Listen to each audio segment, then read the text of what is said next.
Uh, Good morning, everybody. Welcome back. I don't even know, I think it's day five of this third annual Georgie Dennis seminar on security and diplomacy in the Eastern Mediterranean. And we've definitely had a number of intriguing presentations and panels throughout this week. And from that perspective, sort of like mission is being accomplished in bringing the focus of the Eastern Mediterranean once again and looking at it from different perspectives and looking at the issue of security and diplomacy in the region from different perspectives. And the theme this week, we started out when we were planning the theme out, we were looking at the sort of like what has happened over the last year and the idea of insurgent nationalism or reinsurgent nationalism and revisionism were in the forefront of our thinking. And so that's why the title was set up as such. And then the beginning on Monday, we had like two great presenters, Professor Milonas and Professor Prodromou, and they sort of like, couched nationalism for us, from a theoretical perspective and even from a religious perspective. And throughout this week, we have been going from country to country and from region to region in the area, sub-region in the area, and sort of looking at the different dimensions, from the Western Balkans all the way to North Africa or Libya or Turkey. Certainly, we spent some time in Turkey and looking at even bilateral relations of Turkey with not only Greece but other states. And this morning, I have the distinct pleasure of having with us again a colleague and a friend and somebody who really knows the region very, very well from his perch in Istanbul at Kadir Has University. And it's very fortuitous that today we're starting off the day on the anniversary of the grim anniversary of the invasion by Russia of Ukraine. Professor Triantaphyllou, who is at Kadir Has and is also at the Institute of International Relations in Greece, who is also a partner along with Georgie Dennis and with the American College of Greece and the Karamanlis Chair at the Fletcher School, to discuss the issues of the security dynamics in the Black Sea region. So it's with great pleasure that I yield the floor to a good friend and colleague, Dimitris Triantaphyllou. I think he's in Athens. I can see the sun outside, not the snow in the Boston area. So turn off your microphones and let's listen to the beginning of the conversation. And the Q&A will be handled by Marty Mont, who is also a student and intern at the Institute of Eastern Mediterranean Studies. And welcome back. Thank you. Dimitri, the floor is yours. Thank you. Thank you very much, Peter. Thank you very much, Professor, for the kind introduction. I'm glad to be back here, third year in a row. For the last 2 years, I was actually talking about the Eastern Mediterranean and developments there and from a Turkish perspective. And I'm glad that this year the topic has slightly changed to the Black Sea, which is one of the areas that I've been working on for a long time. And of course, as you mentioned, it is the grim anniversary, 1 year anniversary of what we'd call at the beginning, the Russian invasion of Ukraine. And actually, today it's the attempted Russian invasion of Ukraine. The lingo has changed to Russian aggression, but they have not invaded Ukraine. They hold some parts, the Russians, but it hasn't gone the way they would have wanted it to. Nevertheless, we know that the war is on, and it's an act of that's creating a tectonic shift in European security, and then the themes, of course, of resurgent nationalism and possible revisionism fit in very well in this. So as I was thinking about how to structure my talk, usually I thought I would do it like an introductory course on the Black Sea, but I can't because I have to include all the developments that have come in. And so I will be talking not only about the Black Sea, but also its linkages to European security, because one cannot see it as sort of a secluded region of the world, and its linkages to the Eastern Mediterranean, which is sort of the main theme of the seminar and the Institute.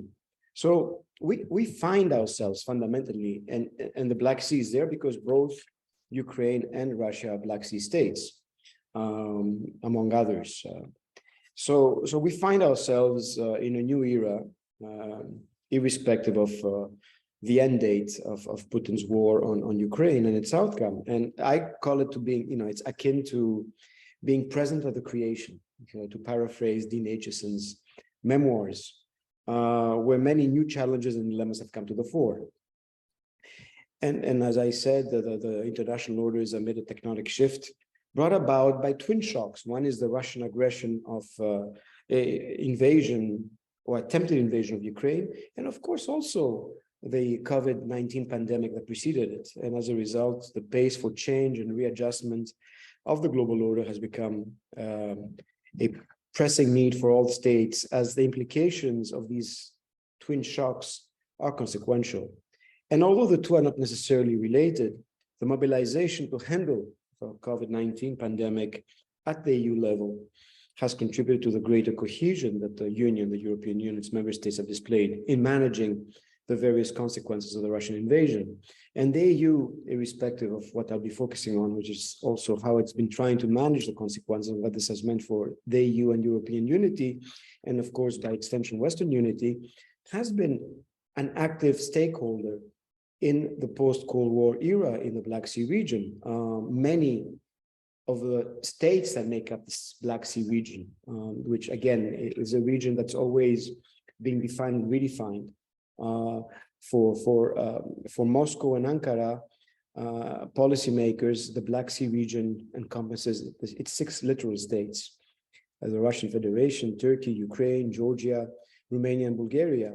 But there are other definitions as well. For the European Union, it first issued a communication back in 1997, and it talked about the Black Sea region, a wider Black Sea region, which encompasses 10 countries. And it's the 6 that I mentioned. Then there's Moldova, then there is Azerbaijan and Armenia and Greece, because at the time, Greece was the closest sort of EU member state to the Black Sea region. There's also another definition. There's an organization whose secretariat is based in Istanbul, the original organization founded in 1992 called the Organization for Black Sea Economic Cooperation, whose membership is actually 13 countries. It's the 10 that I've mentioned, plus Serbia, plus Albania, plus recently North Macedonia has come in as well. And then others say it's 9 countries, it's the 10 that the EU talks about minus Greece. So you have varying definitions, but the region as a region is much bigger than just the 6 literal states. And the EU in that sense, so whether you have the definition of 10 or Greece back in 97 for the EU in its first sort of document about the need for the EU to start thinking about having a policy in this part of the world that where it had no physical links per se. Eventually, with the enlargement process and the accession of Bulgaria and Romania, 2 literal states became EU member states, and for the EU, therefore, it had 3 of the 12 countries 10 countries in what it considers to be the Black Sea region to be EU member states, plus the fact that other countries, Moldova, Ukraine, and Georgia, have shown an interest in coming even closer to the European Union. So the EU has always been a stakeholder, even though many in Turkey or Moscow dispute whether it's an internal stakeholder or an external one. And likewise, NATO has also come in and become a stakeholder with the presence of Turkey, with the presence of Romania, Bulgaria, and Greece, and the linkages to NATO that Ukraine, Georgia, and to a lesser extent Moldova might have. So it's interesting, and that's also another one of the stakeholders that's some dispute whether it's an internal and external stakeholders. But in the post-Cold War era, as countries are trying to redefine their security, very much like today, the region became one of active interest by many actors. But let me go back, and I mention all of this just to say how the EU has been playing a role for a while in the region in an attempt to advance its security, stability, and prosperity.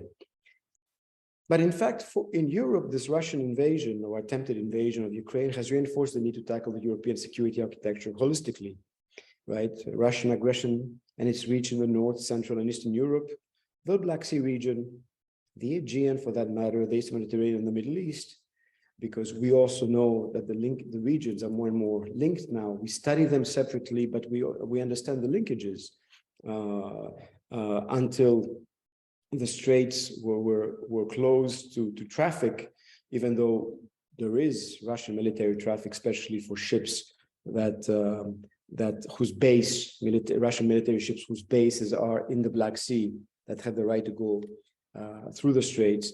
But before the straits were closed, one could see Russian ships, whether submarines or other military ships, pass through the straits from the Black Sea, from Black Sea ports, all the way down the Aegean to the Eastern Med to the Russian base in Syria. So we may see a connection, a military connection, a maritime connection to all these regions. And so the invasion or the attempted invasion clarified the need to start looking at the region or security holistically for the Europeans.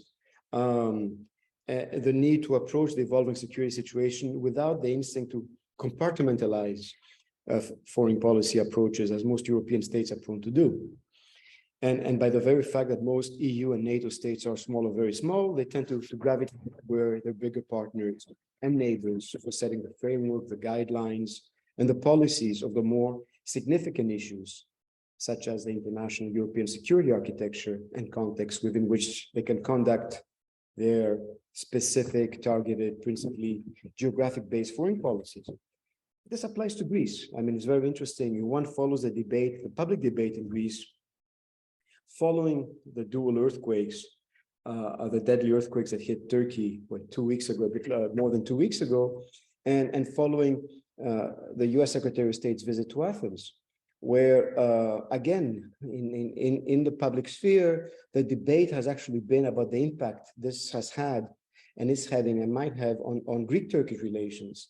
While, when one looks at the joint statement issued by Greece and the US as part of the fourth round of the strategic dialogue, it's very clear that the expectations are that Greece is not just a Aegean or Eastern Mediterranean country, but it has reach and it's expected to be able to help as well in the Black Sea region, for that matter, because security is so interlinked, and the Balkans and elsewhere.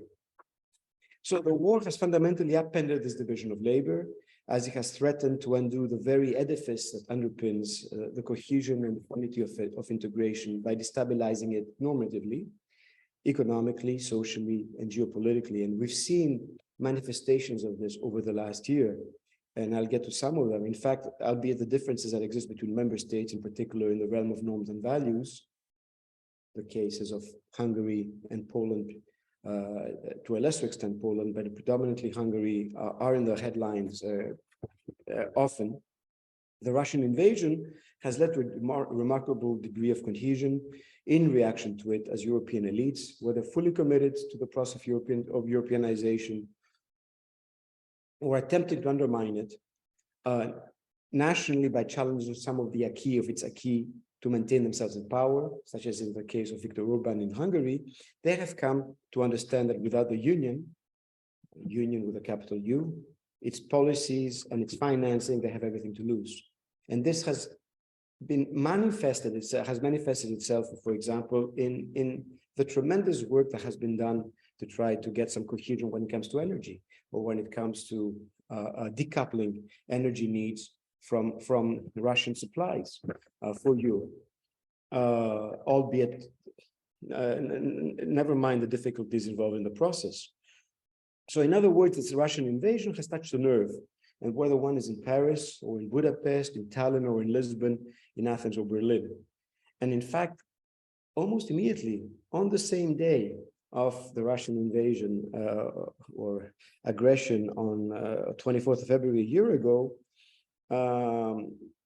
there was a special meeting of the European Council that was convened. It was convened online, but it issued a statement condemning, and I quote, Russia's unprovoked and unjustified military aggression against Ukraine, end quote, which clearly highlights that the Union and its member states understood that the stakes for the European security order were indeed very high and had to be addressed. And then relatively soon after that, on the 10th and 11th of March 2022, in Versailles, there was an informal meeting of EU leaders that issued something called the Versailles Declaration, and which was, although not necessarily comprehensive, document the declaration, but it elucidated the priorities of the European Union's member states, and basically debated and agreed upon 2 weeks after the start of the war. The declaration laid bare the challenges that the EU had to face with the war by fundamentally concluding that several processes of integration had been slow in coming to fruition and must be sped up. And these included defense, energy, reducing strategic dependencies, and everything else that the European Union and the West in general have been trying to address over the last year.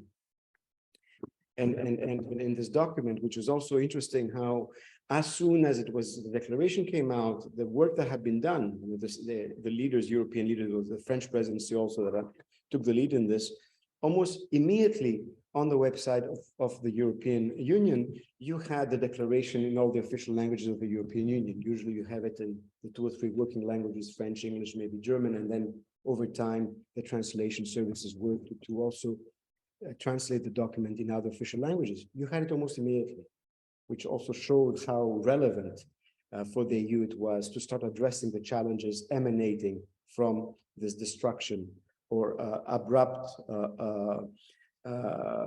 impact on the European security order. And of course, everything had been shrouded at first in normative terms. Same likewise in the United States, right? There was the norms and the values were something big, even during the presidential electoral campaign in the US, in particular by Joe Biden and his camp, in an attempt to get away from the transactionalism that has also marked the current global order, not just since the Russian invasion, but before that, especially with the Trump era as well, to go back to norms and values, and maybe the emergence of a strong Western pole, led both by the US and the Europeans. But nevertheless, the Europeans took the lead on this, and this was also followed up. So you had movement at EU level, the special meeting on the 24th, the Versailles summit and declaration on the 10th and 11th of March, a statement by NATO heads of state and government on the 24th of March, the G7 leaders on the 24th of March, on the 11th of March, 24th of February, 11th of March, 24th of March, 7th April, 8th of May, very quickly last spring. Key Western organizations, whether they're European-wide, whether they're wider than this, North Atlantic Treaty Organization, and the G7, which has a reach as well to the Asia-Pacific region with Japan and Japan being part of it. You had a number of statements and cohesion. President Biden came to Brussels in March. He also went to Warsaw, where he gave a big speech, just like he just gave another one only a few days ago. And so there was immediate attempt at trying to address the security challenges stemming from the aggression and therefore from the Black Sea region itself. Now, some of the key issues and this has been continuing. This has been continuing since, culminating last summer, in particular in the NATO summit and the EU summit. But since then, you've had more and more attempts at getting a concerted and cohesive action in place. Now, some of the key issues to consider. The unity of the West that the invasion has generated is remarkable given the rapid pace of its consequential actions and reactions that have been taken and continue to be taken. It must be stressed that the West's unity stems from strategic necessity rather than choice. Now, whether it will become choice over time is something to consider. But when you do it by choice, it takes time to build this European security architecture. But the Russian attempted invasion of Ukraine mobilized it,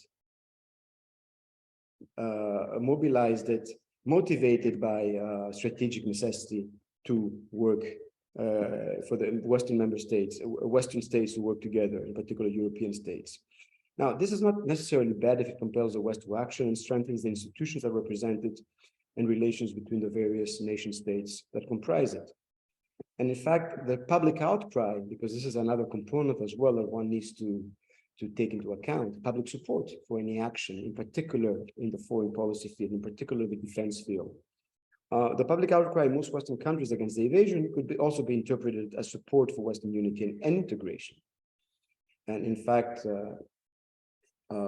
the DG COM, Director General of Communication of the European Union, issues weekly reports that one can find online on European public opinion on the war. It reflects this, and more or less pretty consistently high, depending on the country, of course, but high support in terms of supporting action in support of Ukraine and against Russia.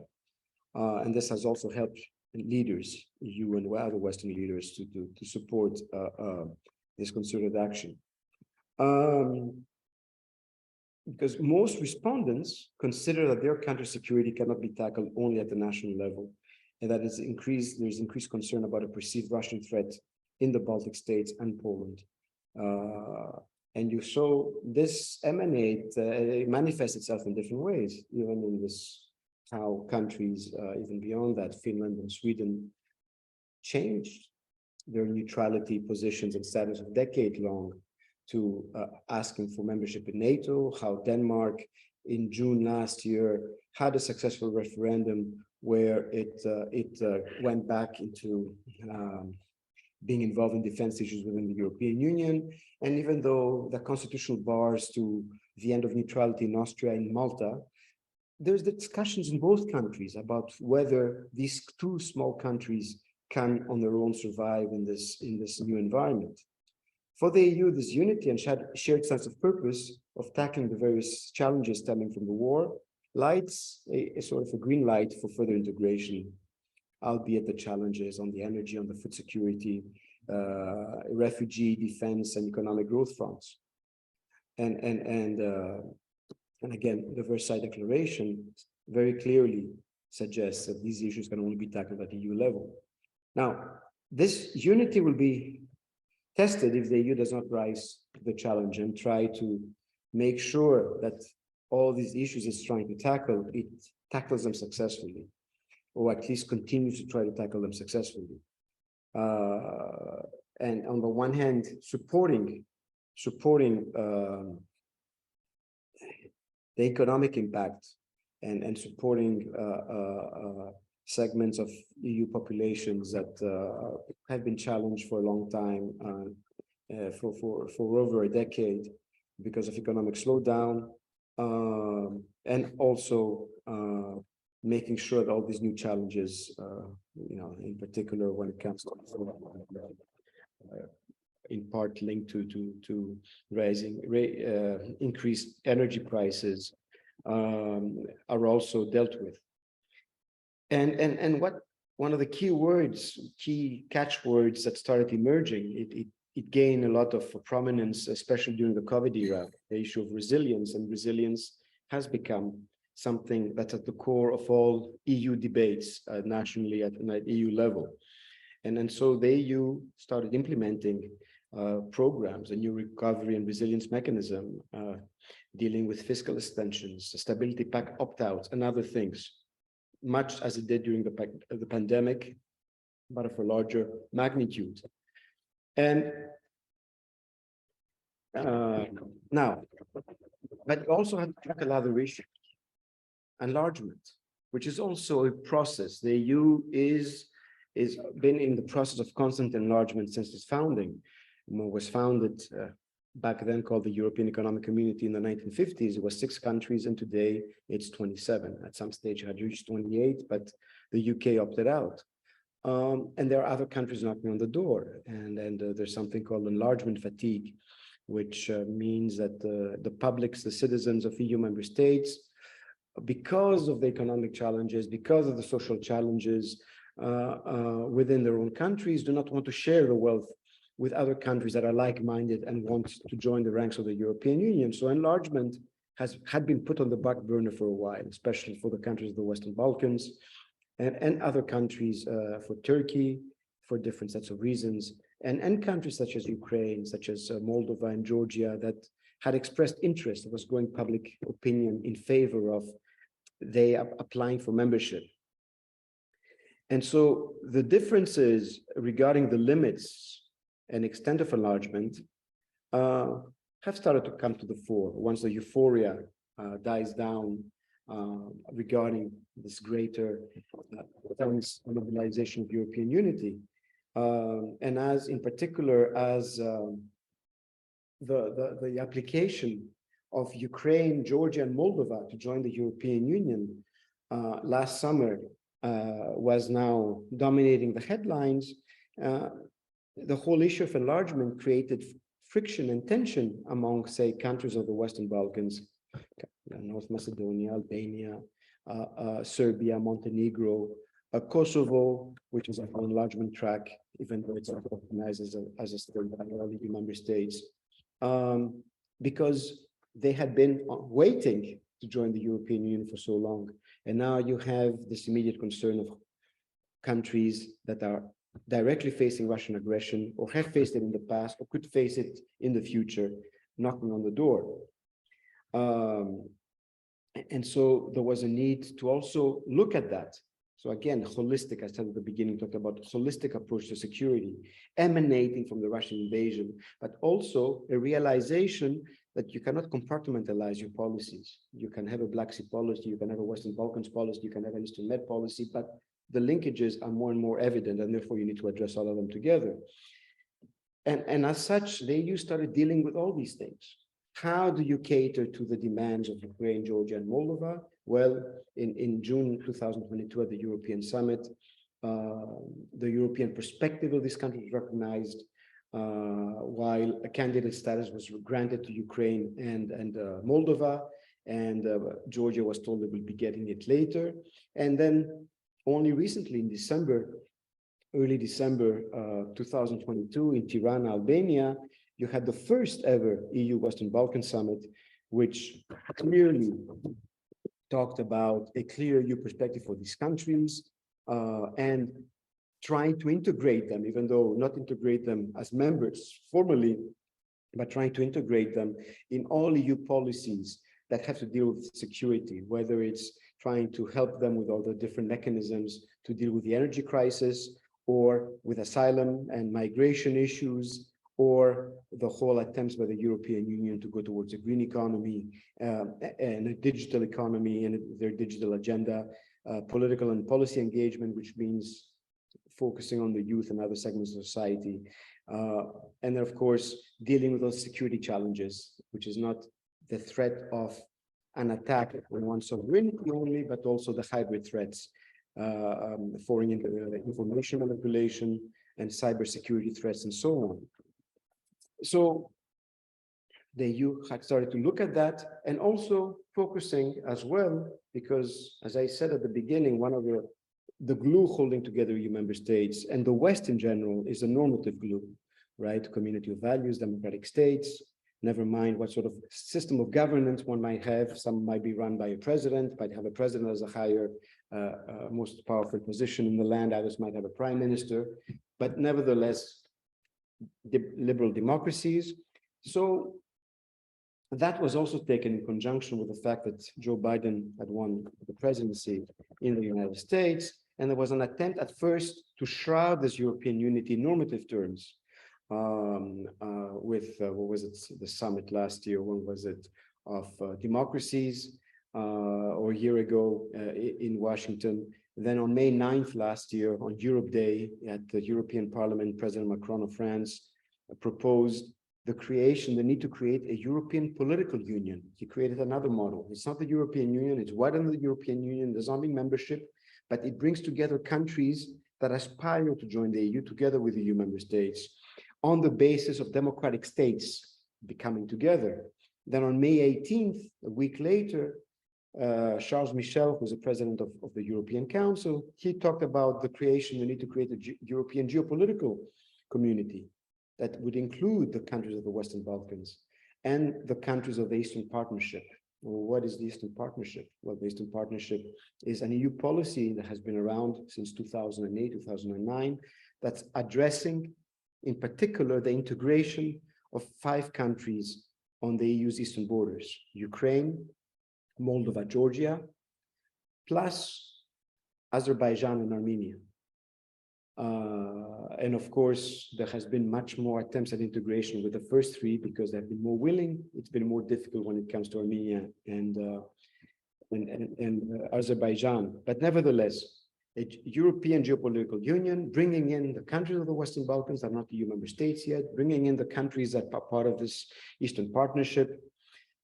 At the same time, the EU was going through a process, something called a Conference on the Future of Europe, to define whether it can become, eventually evolve into some sort of federal model. And in fact, as a culmination of all these initiatives, in early October, I think October 6th last year in Prague, we had the inaugural summit of the European political community, which brought together the 27 EU member states plus 17 other countries, European countries.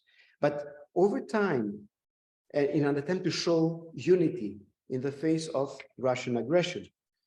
But one could also see that over time, the normative element, which is still very relevant for countries wanting to come together to join the EU, that was sort of dropped because some of the countries invited in Prague did not represent necessarily these values.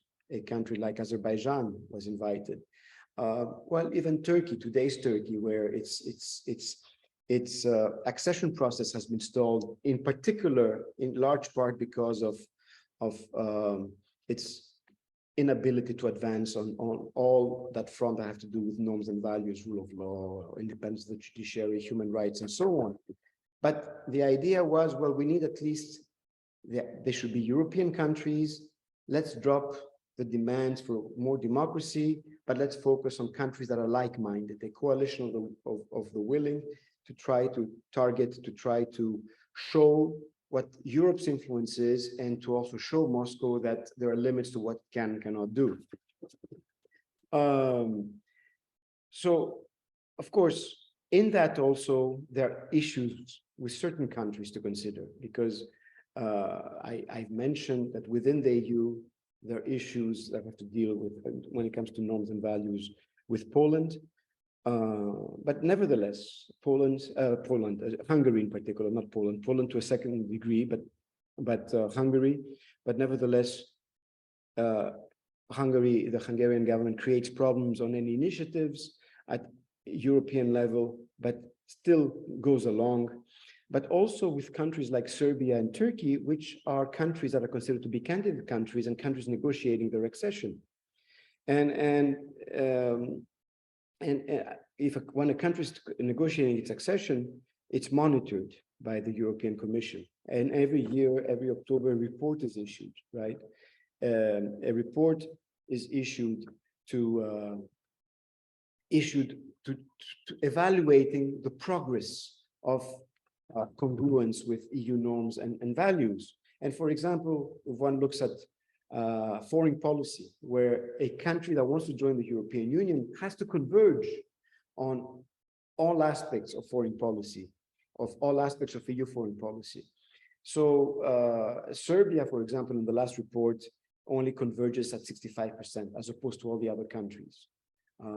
While Turkey only converges at 7%.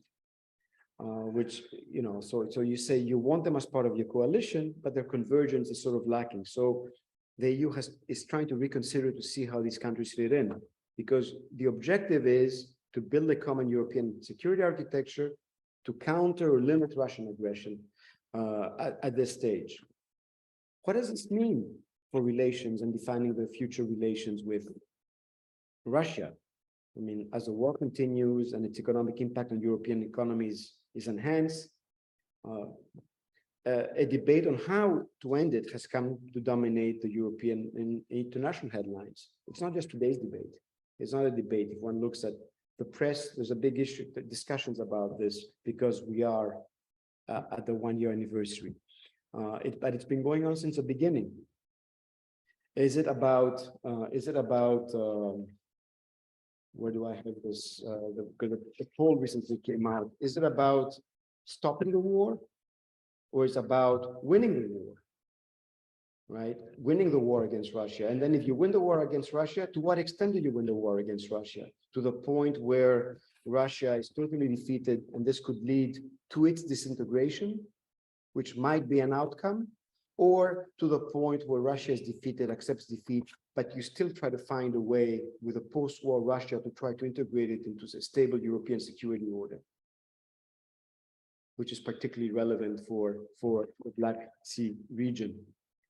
So this whole debate, and in this discussion, you see the emergence of 2 or 3 different fronts in Europe, Poland and the Baltic states, and of course, considerably Finland and Sweden, that feel the Russian threat as neighboring countries are in favor of a harsher position, while the big 3 in the EU today, France and Germany and Italy, want to keep a more nuanced position. But in doing this, the EU has also started investing massively in providing assistance to Ukraine, humanitarian, military. It has an instrument called the European Peace Facility that until the end of 2022 had provided 9 billion euros in assistance. And I think earlier this year, for reconstruction as well, 3.6 billion to date in military assistance, which is something new also for the EU. And so one has to consider this. One has to consider the cost of reconstruction. I see I'm speaking for a long time, so I'm trying to cut it down a little bit so I can take your questions. The reconstruction of Ukraine, we only have estimates, but some estimates are at this stage that the damage to Ukraine's economy, infrastructure, and so on could be close to €1 trillion right now, right? Or dollars. It's almost the same thing anyway.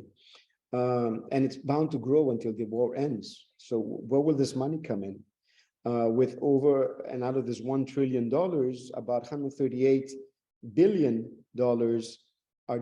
is damaged to its infrastructure, roads, and other infrastructural projects that keep societies and countries going.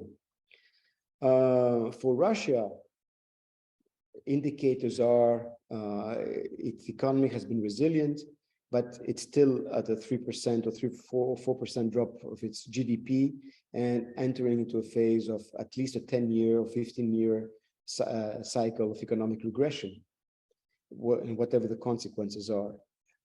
So one has to consider all of these as well. Then what are the impacts?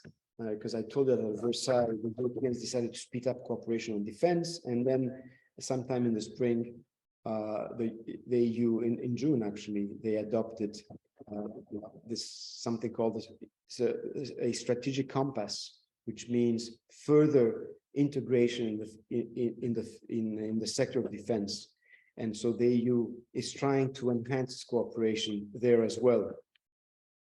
How will it work with Great Britain, a country that was a member until about 2 years ago, but has been a stalwart and the biggest supporter of Ukraine after the United States? And then how does the war and its implications change the dynamics, in particular of the Black Sea region and its countries over there? Because one of the consequences, and related, as I said before, but still very much relevant, of the COVID crisis was this whole trend that we see it. The whole notion of globalization is being reconsidered today, and terms such as reshoring and nearshoring have come to dominate the debate, which means that Western companies that had invested in factories in China and other countries in Asia where you had the infrastructure and cheaper labor to produce goods have come to realize that maybe this dependency is not constructive, and therefore there's a lot of reconsideration how to reshore some industry back to countries or nearshore it to countries near European countries, closer to home. And so the war has been complicating all these efforts at seeing how you can reshore or nearshore your businesses, in particular with the process of energy diversification and so on underway. Okay, very quickly. Now, for NATO, the challenges are also great, are in fact greater. given the divergences among its member states, which are likely to expand. I told you that if you take the definition of 6 literal states making up the Black Sea region, 3 of the 6 are NATO member states, Turkey, Romania, and Bulgaria. You take the definition of 10 countries, there's 4, Greece is included. And if you take the definition of the BSEC, it's even more. Albania is a NATO member state, North Macedonia is a NATO member state. But here we bring in another country into the equation, Turkey, which has been gradually going towards a more autonomous foreign policy, a more autonomous track. And it's not a party to the sanctions that EU countries have actually taken and G7 countries have taken. It's not NATO has taken them, but it's almost the same membership. And has been very coy about being, with one foot within the inside the alliance and one foot outside, benefiting from the circumvention of its sanctions, as it's also going through its own cycle of economic crisis, which is now even more augmented by the earthquake, and therefore finding ways and allowing for Russians to park their money to Turkey, whether to park their money to Turkey, increasing the number of flights between Turkey and Russia. And of course, you see a lot. I mean, you see it I see them in my neighborhood in Istanbul, but in many other cities of Turkey, a number of Russian emigres that have come, in particular, an attempt to avoid having to fight as mobilization is on in Russia. But there's a doubt about NATO cohesion and the challenges emanating from Turkey. And Turkey always states the fact that it has the second largest military force in NATO after that of the United States. An important country. Geographically, it will remain, and also very strong militarily. Well, okay, the second largest military force in terms of manpower, some 430,000 men. Okay, and then the question is, if one needed to use this manpower, if the worst case scenario to fight Russia, would Turkey provide for assistance to NATO to fight Russia? Big question mark, right? Given the evolution of relations. So this has been raising a number of challenges on the alliance, the southern flank, which are conducive, which are linked directly to the developments in the Black Sea region.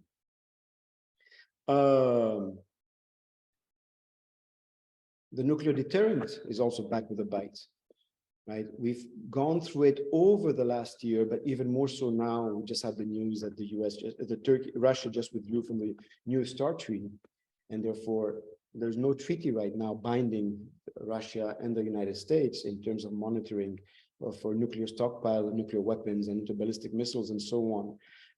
And the logic of nuclear weapons as a deterrent is something that countries that either have them or don't have them, or have the potential of acquiring them or nuclear technology, might be thinking about as a deterrent for their own security, as there are no safeguards anymore in this anarchic security order that has been emerging.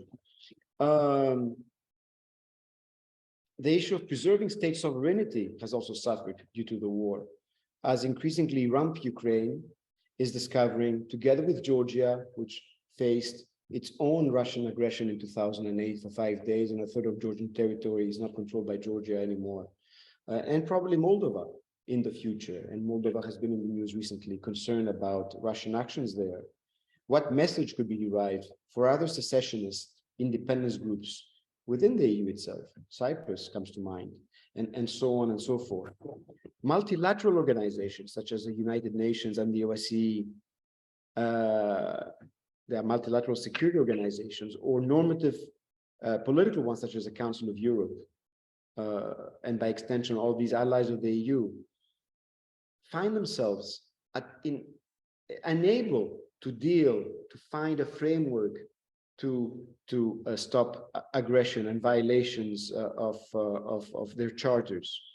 For the Black Sea region, the challenge is not only the balance of power between Russia and Turkey, but also that between Russia and NATO because of the Russian invasion. And the latter is contingent on the state of play of the relationship between Turkey and its Western allies and partners, and the threat perceptions in Ankara regarding the purpose of the long-term strategic reorientation by the United States concerning the purpose of its bases in the region and their location. And in other words, the concretization of Turkish current relationship with the United States is key. The US is another one of the stakeholders, just like the EU and NATO. It is a stakeholder in the Black Sea region, an external one, but with nevertheless direct interest. The challenge for the EU is thus to protect itself, to protect its postmodern, normative, democratic, and integration space in a world that refuses to follow it for the time being, where balance of power politics is making a comeback. Yet the resilience of the Ukrainian and Georgian and the Moldovan leadership and its citizens, the Belarusians, the citizens, and Armenian citizens that are also protesting at times against the regime, and the Western Balkan states, all seem to favor integration, suggests that the European renewal is possible to influence the citizens of these neighboring countries, which many of them are part of what we call the Black Sea. And so this is what we sort of are, what the world that one wants to wants to see. We just had a vote in the United Nations General Assembly, again symbolic, condemning Russian aggression. It happened in the past again.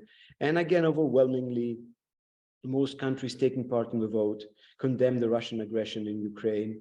Many abstained, while others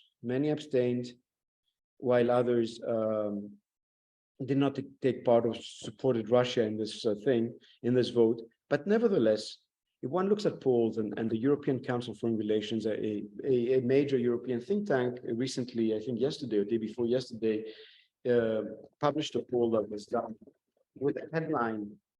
It was a poll that was done about Russia's aggression in China, in India, in Turkey, in 9 EU member states, in the UK and the US. And the headline was United West divided from the rest.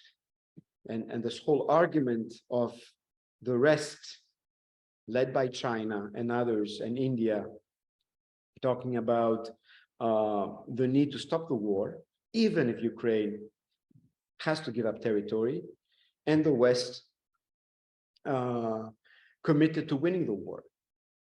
And this is a real challenge, whether this Western unity and European unity in all its manifestation, with all the implications of the Russian aggression,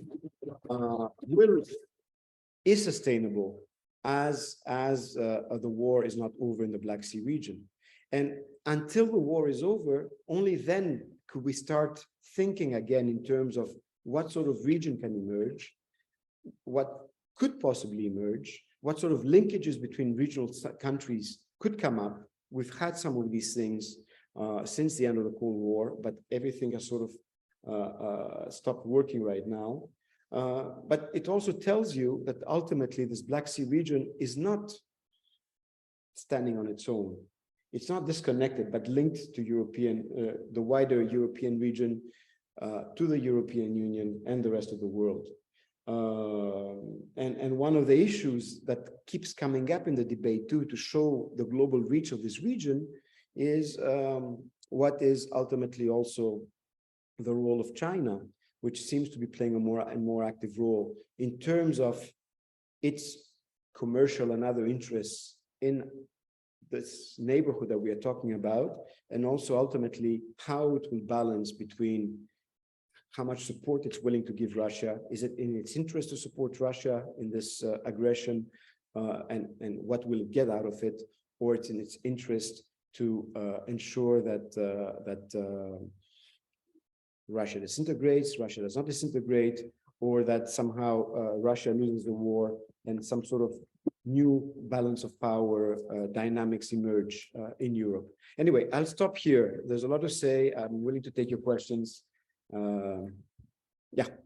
Sounds great, very, very informative, very thorough, and as you point out, it's like the convergence is just pretty incredible as far as all the topics and all the issues, and I really appreciate your thorough sort of like going through. And the thing that comes to mind is almost like this policies, this integration and disintegration happening at the same time.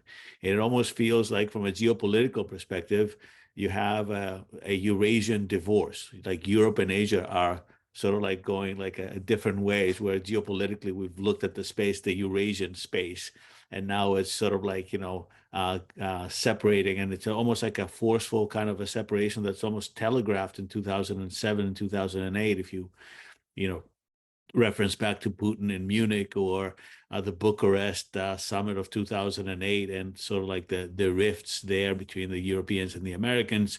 But all that stuff seems like has been simmering. And over the last year, it's just out now. And the lines are drawn. And even like going back to the president's visit on Monday, it's just like an indication of, we're not, I mean, the US is here. Despite the optics, I think it was just like a statement of where we are, and what the interest base is. So in what extent is it like this is sort of like a horrific situation on the ground, as you point out, like $1 trillion or euros in destruction, but at the same time, it might be an integration kind of a process of deepening all these Western institutional frameworks. So it's almost like a blessing in disguise, or a silver lining that we can get out of this, sort of like a forced integration in some way or another. I think you alluded to that a little bit at the beginning of your presentation. Yeah, well, we'll see where it goes. I have simultaneously with the aggression, some of the trends, and that's why I talked about the redrawing of globalization are still taking place, and I think there are ulterior motives behind it. I mean, I don't know how much the Russians right now, or the Ukrainians are involved in this, but take a country like the US, in its attempt to make sure that the rest of the world, of what we call the global South, does not take a side that's totally pro-Russian, is trying to look, so who are the global South? It's apart from the Chinese, it's all the other big countries that are out there that are poles, right? Emerging poles. India is one of them, Indonesia, South Africa, Brazil, right? And so what was one of the US initiatives, was it a year ago, the Quad, which was an attempt to link India with the Emirates, with Israel, so that you create an alternative trade route to the Belt Road Initiative, right? So you have goods that are shipped from Mumbai, all the way across to the Emirates, and then by rail link all across the Arabian Peninsula. They find themselves in Jordan, and then from Jordan down to Haifa, to the port of Haifa in Israel, and then estimates are that this journey from Mumbai, not to Haifa, but to the port of Piraeus after Haifa, would take 10 days, while the traditional route right now across the Suez Canal takes 17 days. And the attempt is how you can connect the different parts of the world, while you're also competing with the Chinese that are trying to buy up shares in Europe's biggest ports, right? Whether it's Piraeus or German ports and other ports, Italian ports, and so on.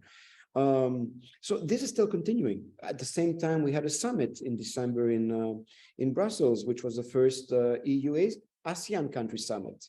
And there, when you look at relations in general, between the EU and Asian countries, but within regional frameworks such as ASEAN, the catchword is connectivity, right? How you make sure the regions are still linked, because you still have to make sure, and those countries, ASEAN countries, also feel the heat of the Chinese influence, overbearing influence in their part of the world, and therefore want to connect themselves with the rest of the world. Even the Turkish attempts, I mean, it depends how you shroud it. Turkey has been trying to upgrade its relations with Turkic republics of Central Asia. And there's this organization of Turkic states where even Hungary has now become an observer and so on. But apart from this, cultural orientation, defining this thing as a Turkish-led, Turkic state organization, behind it, there's an economic logic to it as well. It's about linkages and how geographically the Central Asian states are placed, in particular when they link themselves further on to China. And if you remember, during the Clinton administration, with Hillary Clinton as Secretary of State, she had kept talking about a new Silk Road where the Black Sea would play a role. Again, so for the last decade or so or more, we've been trying to talk about the redrawing of the map, in lieu in particular of the Chinese challenge. Now, and so this is still going on. And one way of doing this is, yes, integration, whether it's forced integration or not, but saying, there are benefits to this. This has been the argument, for example, as the Europeans and the Americans are trying to stave off the Chinese challenge, right? In Europe, the Chinese are leading the 16+1 process, where they have 16 countries, some EU member states, some are not EU member states, plus one China. And now some of the countries involved in this process are leaving the process because they also understand the limits of Chinese, or not the limits necessarily, but the extent of Chinese ambitions and the damage they can do.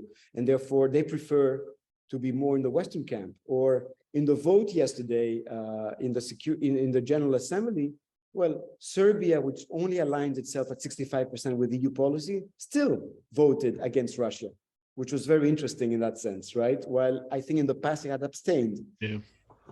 So I think the message that the West, whether it's the US only or it's the European countries and the EU that's trying to send to its partners, especially its neighbors in Europe, is you have more to gain by being with us than against us, or being worried about us, or being tempted by the Chinese or the Turks, where we do not know where they are going, or the Russians for that matter.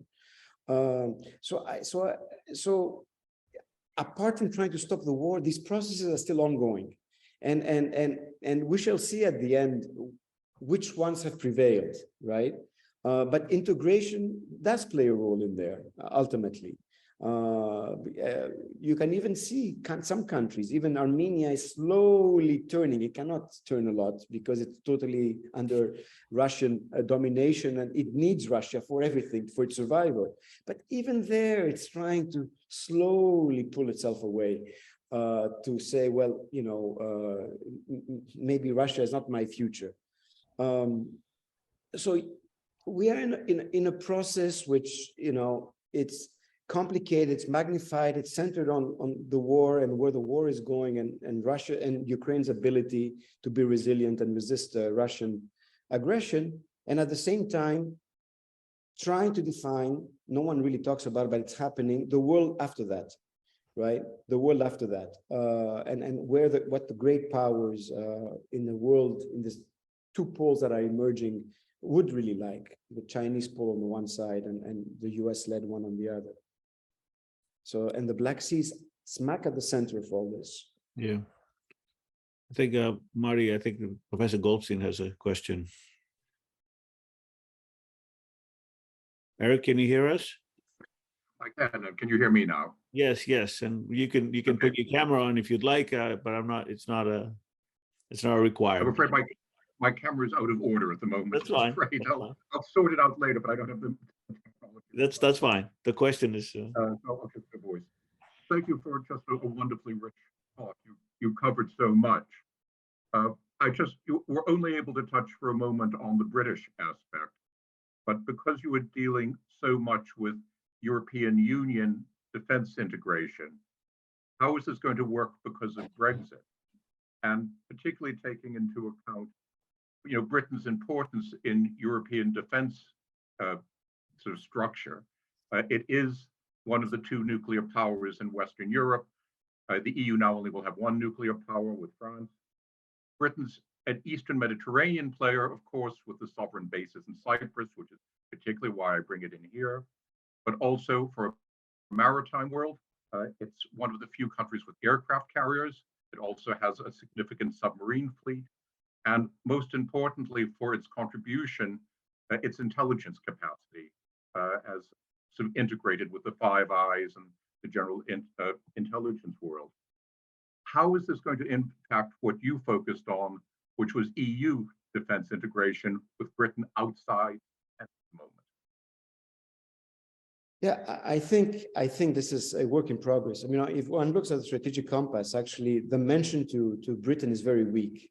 I think there's just one sentence in it, and it's very striking. That we're talking about European defense and whether Britain is part of the EU or not. It still is, together with France, the major defense power in Europe, and so the reference is weak, and of course we've also seen in practice since the start of the Russian aggression that Britain has taken a lead. Never mind its government changes, has taken a lead in supporting Ukraine just as much as Europeans have. So I would assume, as things are being reassessed, I'm not privy to information, I haven't really sat down, but I would assume that the two sides, Brussels-led, Paris, Berlin, and Rome-led process together with London will have to find some convergence. I think all sides understand that they need each other. And I think they need to do this because, when I talked also in my presentation about, especially when it comes to the two sort of visions within the EU, the more hardline vision of the Poles and the Baltic states and the Swedes and the Finns. Well, Britain is part of that vision as well. Much more aggressive when it comes to providing weaponry and sophisticated weapons, and more willing to Ukraine than the French or the Germans or other countries. So therefore it means that Britain is relevant. It's relevant in the debate, and the big EU powers would have to sit down with the Brits to figure out how they're going to move forward on a variety of fronts. I can see this also, because your question also talked with, and I'm looking at it, that you wrote in the Q&A section with, Britain as a Eastern Mediterranean player, or a Mediterranean player anyway, and its bases and sovereign bases in Cyprus and so on. There was a lot of concern in Greece with Brexit, and because one could see that the Turks were like, well, at least we'll try to augment our security relationship with the Brits, right? And after all, the two steadfast supporters, I say this and people laugh at times, of Turkish accession to the EU have been the Brits and the Greeks. The Greeks, this is still the Greek position. Never mind if people understand why it's the Greek position. It's been the Brits. And therefore, with Britain leaving, the Turks lost this, but it's natural for the Turks to try to increase their defense ties with the Brits. And you hear this also in the context of its failed attempt to, being kicked out of the F-35 program, and its attempt to get F-16s or upgrade its existing F-16s, and that's not working. And therefore, periodically you hear about visits by the Turkish defense minister to the UK and negotiating for the Eurofighter and so on. But at the same time, it's very interesting that defense deals are also being made between Greece and Britain. I think there's a realization that you cannot keep Britain out. So I would suspect that right now, probably even behind the scenes, there's a lot of attempts between the big EU powers and the Brits to try to figure a modus vivendi. And as this, whatever security architecture is being built, and that would allow for a stable long-term peace post-conflict, the Brits would be right at the center of it. But that's all I can say right now. And still, I think you mentioned the aircraft carrier. It's still in the works. Aren't the French and the Brits building a joint aircraft carrier? I think that's still around. It hasn't been. The French have not pulled out of it. So obviously there's that realization there, and so we have to factor that in.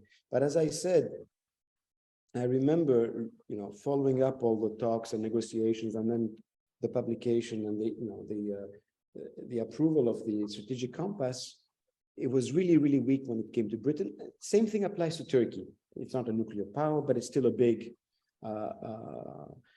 military power with tremendous potential once it goes through its crisis cycle, and therefore, and even the discussions about Turkey are relatively weak. So one has to find a way to include them as well in this new emerging order. But that's all I can say for now. I'll throw in an extra comment. I think the current crisis, go on with what you've been I commenting. can't hear you very well, sorry. Yeah, Eric, who can't hear you? Oh, can you hear me now? Yes. Just I was going to add the final comment about this current crisis in the Black Sea as perhaps at a technical level, that Brexit being less Brexit and more need the technical level to collaborate. Again, something that Russia didn't intend when it launched its invasion. So as with bringing Sweden and Finland into NATO, it's keeping Britain integrated with European security. Yeah. Yeah, it could be a byproduct. I mean, if we couldn't hear you very well, like you're going in and out, but I think it was just like, a byproduct. You're saying that, of this invasion is that keeping Britain integrated into the European defense structures. Right. Thank you, Eric. Isaac, I think you have a question. I do. Thank you. Thank you for your talk, first of all. So you mentioned the recent events in Moldova, and as soon as the news broke, I texted a Montenegrin friend of mine and said this might be part 2. And the similarities are certainly stark. 2 small European countries, largely westward oriented, with a sizable population that identifies, we'll say, with the East. In the case of Moldova, breakaway province, if you want to refer to Transnistria in that manner. And I was just wondering if you could expand a little on the recent coup attempt in Moldova, and in what way do you feel that's going to affect the European security community? Yeah, I have a feeling that the Russians are just testing to see where there are chinks, weaknesses in whatever, in the European commitment, in the European armor, in the Western armor, and so on.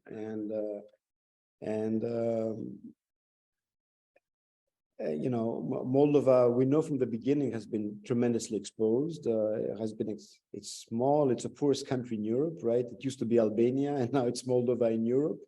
Totally dependent on remittances and foreign assistance, over 50%, I think, of its budget, so it's a totally dependent country. On the other hand, there's a steadfast commitment by a large part of its population towards the West, never mind its problem with oligarchs and others that are trying to control the system. So, and we also knew at the beginning of the crisis, it was totally overwhelmed in terms of, the size of population and the Ukrainian refugees that came in, right? It really bore the brunt. It wasn't just Poland, but Moldova as well. So far, the West has shown a commitment. I mean, I'm not so worried in the sense that unless Russia decides to go all out at all costs, reach out and wreak havoc, and so that it could finally get to at the negotiating table on some terms that might be favorable to it, so that it can claim that it was not defeated.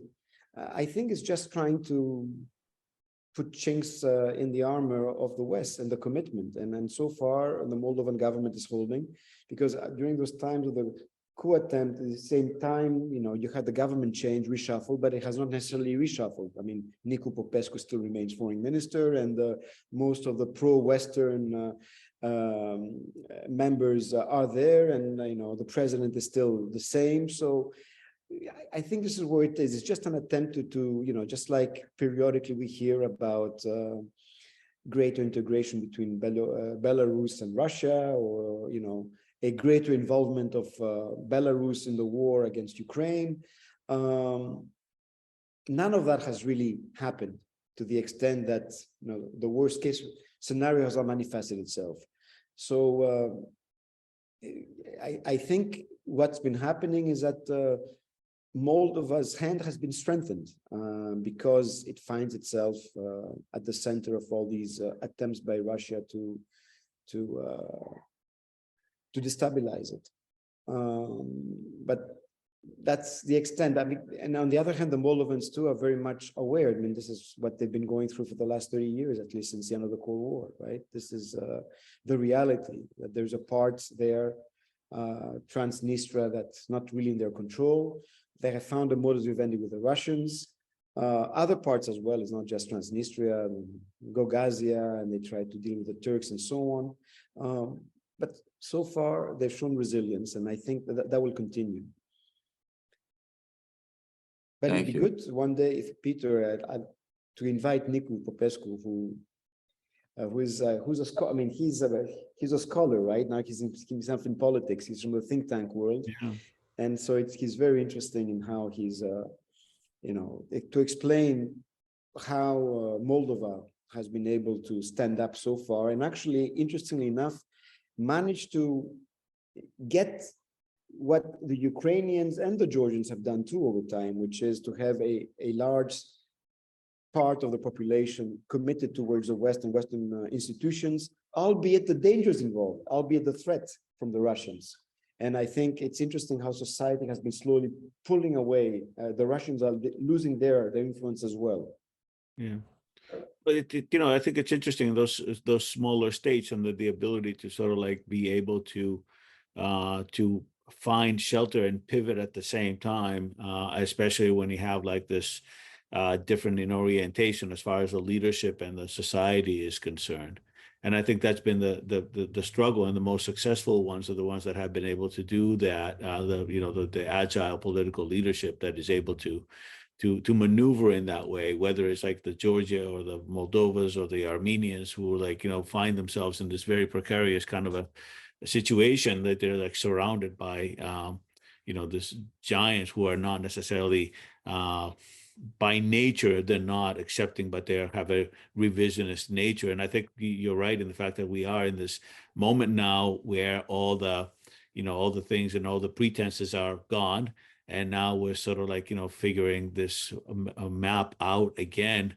And I was very intrigued by your comment, the fact that the two poles that you created, like, you said China in the one end and the US in the other, not that I'm disputing it in any way, but in that mindset, then if you're Russia, you're sort of like, fighting for relevance in this two poles that are being created right now. So this is another dimension of this existential kind of a undertaking that you go, or maybe it was a war on nerves that you just sort of like blinked and went after something that because of the fear that you might be becoming irrelevant in this new geopolitical arrangement. So lots of things in there. I don't know if you have any last comments. You've been more than thorough and providing us really this. I think this was a great class, a great even like a review for like, for my European politics class. You have like this very great wealth of knowledge as far as the institutional construct and networks of institutions in Europe that most of us on this side of the Atlantic don't necessarily appreciate as far as the process, the European process. Yeah. But I think it really speaks volume to the integrationist momentum that this whole last year has been as far as creating those institutions. Whereas in the US, we're sort of like, we had a president who was more isolationist, and a new president that comes in a couple of years ago and sort of tries to fabricate some of these institutions, whether it's AUKUS, whether it's the Quad, whether it's all this, but they're sort of like, they appear to be half-baked ideas with not necessarily that kind of the patience where what we have witnessed in Europe. And Europe has been a very patient kind of a process that at times does not have the immediate effects that we want. But here is like, all these different institutions at work at the same time now with this, impetus of a war in the East, Yeah, I mean, that's always been the big difference, right? Because creating an architecture takes time. And when I was a student in the US, I would get very frustrated as I was learning about Europe, about how slow Europe is moving. And of course, Europe had the luck, at least Western Europe, of being protected under some sort of security umbrella and nuclear umbrella and so on by the United States, which allowed it to build these institutions.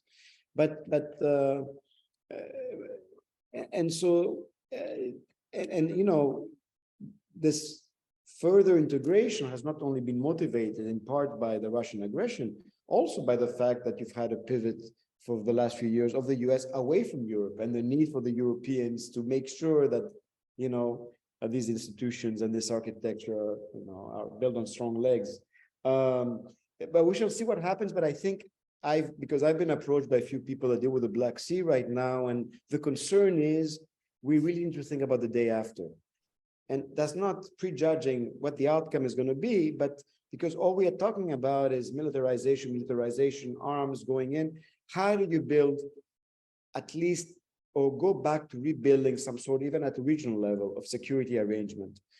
Just like something was built over the last 30 years with the end of the Cold War, with the BSEC and other arrangements over there that might not work, but then they've worked. They've stood the test of time because they've been dealing with issues that have to do with, trade relations and other relations, what we call law politics between the neighboring countries. But the thing that struck me today, I was reading an article in Politico, which was published, I think, yesterday, I can't remember by whom, talking about this whole argument about, what we actually want from Russia and whether there's a fear of Russian disintegration or not, and whether we want this. And this is where the Chinese come in, because for the Chinese, speculation is, well, they might like this because it would allow them, in particular in Siberia, to step in and, you have access to all these rare minerals and so on that they need for their economy. But there was a quote in there in this article by Schwarzenberger, who was a former foreign minister of the Czech Republic. I think he was one of Václav Havel's closest associates. And he says the tragedy of Russia is that it doesn't know where its borders are. And I think this is what we have to deal with. Yeah. And I think it's very telling because it also, there's something, I thought of something else too, because this part of the world, it's also the tragedy of Turkey. It's also the tragedy of Iran in a way. And why are those countries, why I mentioned these three countries, because these are three former imperial states, right? Yeah. Neighboring each other, which means that countries around them, in particular, take the Armenia and Azerbaijan, they have to deal with that imperial legacy, and Georgia as well, right? But in what historically imperial states, well, they were imperial states at times where borders were really much more malleable, right? Before we started having set borders with treaties, empires came and went. And it seems that Russia is acting that way, and it's trying to test the limits, or it doesn't understand that it might make more sense to try to, create relations with your neighbors on the basis of borders as they are. And the same thing applies to these former imperial states. And that's why they're in the news all the time. And that's why even internally in their domestic context, never mind whether it's a democratic system or it's, one where autocrats are in power, it's very difficult to create a framework for a sort of more stable relationship with your neighbors, as they also try to balance each other off with the lesser powers around them. And I think Schwarzenberger is right. The tragedy of Russia doesn't know where its borders are, and this is exactly what we're experiencing right now. Yeah. And with the expectations that within a few days Kiev would have capitulated, and it hasn't happened. And this is creating a tremendous problem for Russia, and it might be a message as well for the Chinese to consider the limits of its power. But this is the problem we are dealing with in Europe today, and the West is dealing with. So I'll stop there. No, I think it's very, very interesting and intriguing. And like I said, it's really a sign of a good presentation or panel when you have more questions leaving than when you came in. And you certainly intrigued us in that way and really contributed to this seminar one more time. Thank you. I really appreciate it. And and maybe we can regroup in Crete over the summer in June, and that would be a nice thing to do, like face to face, and not just the Absolutely. Zoom. I want to thank everybody for being here this morning. I want to thank our guests, thank everybody that participated, Marty and Isaac and Professor Goldstein for the question, and everybody in attendance.